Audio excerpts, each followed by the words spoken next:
Hello everybody, welcome to Wealth Window. Today we are going to go over the basic principles of taxes and how they work. No previous knowledge is required before watching this video.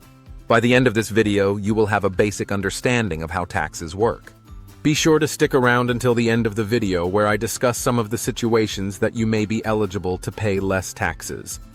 Now let's get into the video. So what are taxes?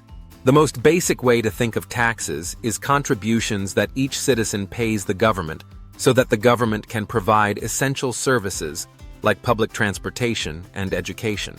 You can think of paying your taxes as performing your civic duty so that you can live in a society.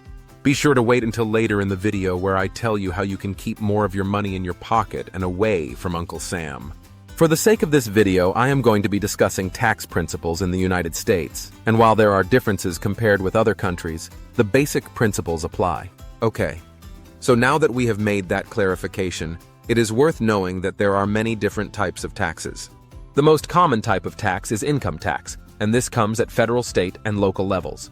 If you have ever worked a job, you surely know of income tax. I still remember when I received my first ever paycheck from scooping ice cream. I was so excited to finally get paid, but when I ripped the envelope open, I was absolutely mind-blown at how small the amount on the check was. I had already done the math out and came up with a number that I expected to see on the bottom of the check, so I was convinced there had been a mistake. I brought it to my boss and he couldn't help but laugh. "Well, that is just Uncle Sam for you," is what he said. I am sure many of you watching this video have had a similar experience with income tax. That is, of course, unless you live in the 7 states without income tax. The next type of tax that everyone knows is sales tax. If you have ever purchased a good or service, then you have paid sales tax. Well, that is technically incorrect. There are 5 different states in the US that do not have sales tax.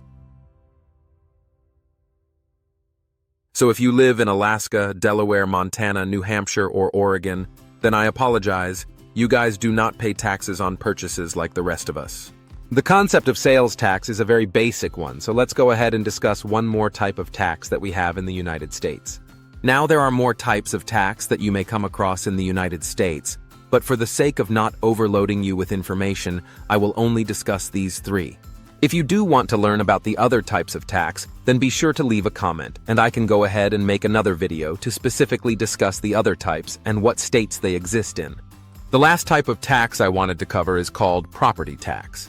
Property tax is paid on any real estate or property that you own. This tax varies an incredible amount from the size of the property to the state you are in, but you can find out exactly what you need to pay by looking at the rate of income tax that should be listed by your local municipality.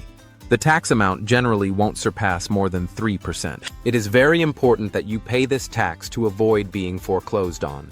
Now I know that I said there are states that don't have income tax or sales tax, and that is true, but they often face higher taxes in other categories, so it usually evens out. Of course, there are outlier states on either side that have higher or lower taxes. But for the purposes of this video, let's just focus on the US as a whole.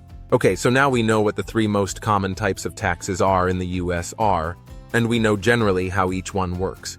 I would now like to briefly discuss the concepts of direct versus indirect tax, and then we will get into tax brackets and go further into how you can pay less in taxes. So to start our understanding of direct versus indirect tax, we can categorize each of the 3 types of tax that we discussed in the previous section.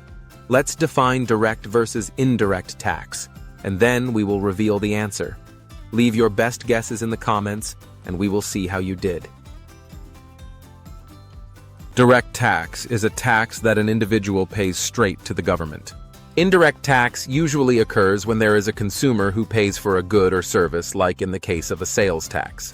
Now, the money from both indirect taxes and direct taxes does eventually make it to the government, but just in different ways. So if the money ends up in the same place, then what is the real difference? Well, the best way to differentiate between the 2 types of tax is by looking at the parties involved in the tax transaction.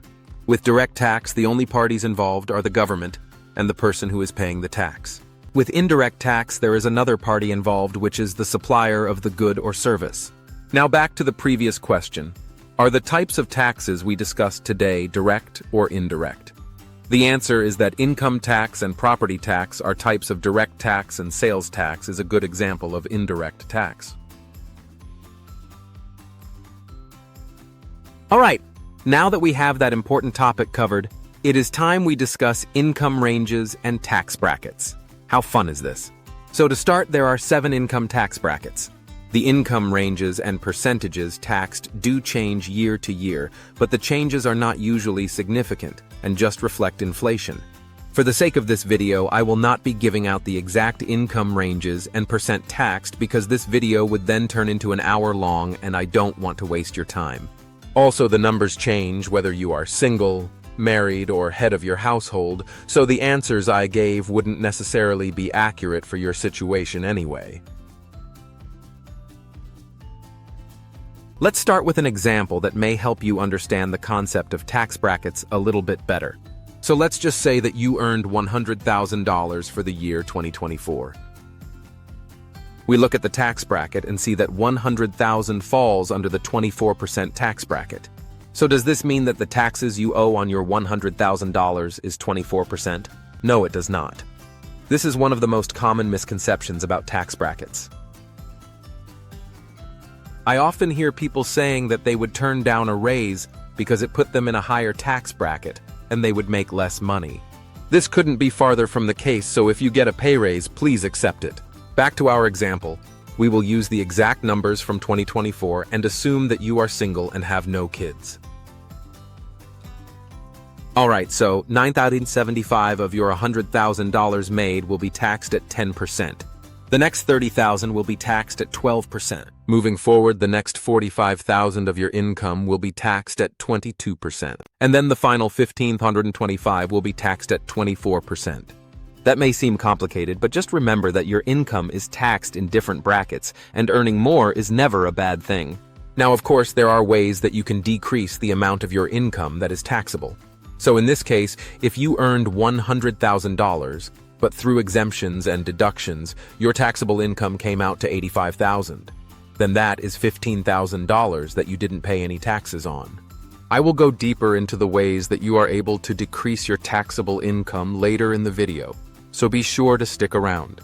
Before I get into that, I wanted to take a second to summarize some of the reasons that you should care about taxes, because I know this topic is not the most flashy or even entertaining. But with that said, there are benefits to understanding how taxes work. Once you understand exactly how taxes work and what you owe, you will reduce the likelihood that you make mistakes when filing and avoid extra penalties, because who wants to pay the government more money because they didn't pay the government correctly? Now that is just not fun for anyone. Don't pay Uncle Sam more than you have to.